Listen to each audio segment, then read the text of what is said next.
Matarsmiðja Vesturlands. Hér er Jónas og Júlía, taka á móti fólki og sýna þeim hvað þau geta gert, bæði til þess að fullvinna vöruna til sölu eða jafnvel bara í kistuna heima. Fullbúin aðstaða fyrir þá sem vilja vinna matinn sinn. Tökum Jónas tali. Nú er ég komin hérna í Matarsmiðju Vesturlands. Hvaða starfsemi er hérna í boði? Já, hér er í boði aðstaða fyrir fólk sem er í nýsköpun í matargerð og eins bara fyrir bændur og þá sem vilja nýta sér aðstöðu til að vinna úr mat. Þetta er búið að vera 2 ár, eða rúm 2 ár. Já. Og við tókum bara við þessu hjá FOG fyrir hálfu ári síðan. En svo kom bara COVID, þannig að það hefur lítið gerst þannig. Já. En þessi starfsstöð hefur leyfi eða öll réttindi til framleiðslu, svo bara þeir sem eru að framleiða þurfa að hafa leyfi til að selja. Já. Þannig að ég labba hérna inn með rabarbara minn eða kjötið mitt eða hvað, bara alveg hrávöru. Já. Og eina sem ég þarf að hafa til þess að geta selt vöruna frá mér, það er þetta söluleyfi. Hér er allt vottað og svona. Já, hér er allt vottað, já. Já. Þannig að ég þarf ekkert að vera að spá í því heima, ég get bara komið með hérna. Er það ekki dálítið sniðugt? Jú, það er mjög sniðugt. En það er kannski ekki tilviljun að tekur við, þú ert matreiðslumaður. Já, ég er matreiðslumaður og búinn að vera það bara frá síðustu öld einhvern tímann. Já. Útskrifast 1998 og mín ástríða hefur náttúrulega verið margt í þessu en svona helst villibráð og það ég veiði sjálfur. Já. Og við höfum verið að búa til svona gourmet mat úr villibráð og selja fyrir jólin, síðustu og þarsíðustu jól, gerum svona tilraunir og það bara gengið ótrúlega vel. Þannig kem ég hérna inn og kynnist þessa aðstöðu. Já, og tekur svo yfir. Og tek svo yfir, eða tek við, já. Finnst þér eins og sé mikill uppgangur hjá smá framleiðendum? Það eru margir sem eru bara á þessum fyrstu skrefum að framleiða eitthvað úr sínu hráefni.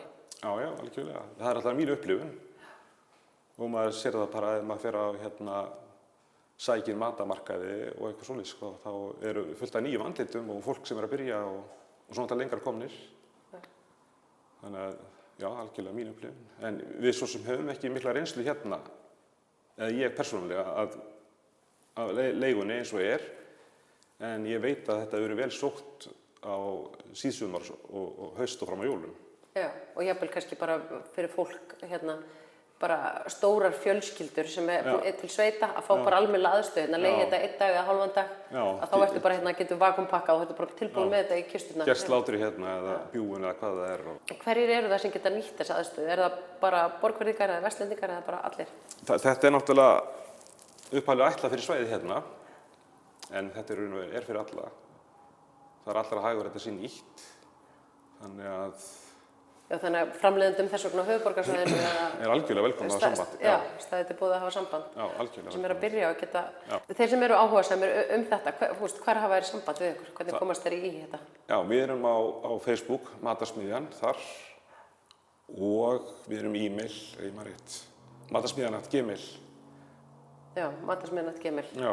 Svo geta þið kíkt í FOG og fengið frekar upplýsingar. Já, svo er þetta komið í FOG, sem er í verslunarmiðstöðinni í Borgarnesi. Já, fengið upplýsingarna beint í æð. Beint á móti ríkinu, þannig að vita flestir hvar við erum. Ef það eru nú einhverjar að horfa sem eru búin að vera að hugsa að taka skrefið og fara að framleiða, hvað getum við sagt við þau til þess að hvetja þau til þess að koma?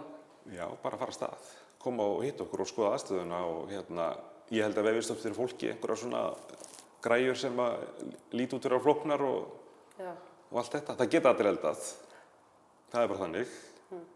En fólk þarf bara að fara varlega í meðferð á hráefninu, þannig að það geymist rétt og ekkert koma upp á.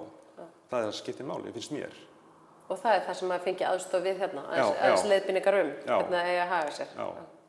Þannig að það er bara að taka fyrsta skrefið og leita okkur á Facebook? Já, bara leita okkur á Facebook, að ég kíkja heimsókn eða hringja eða hvað það er. Matarsmiðju Vesturlands? Já, algjörlega.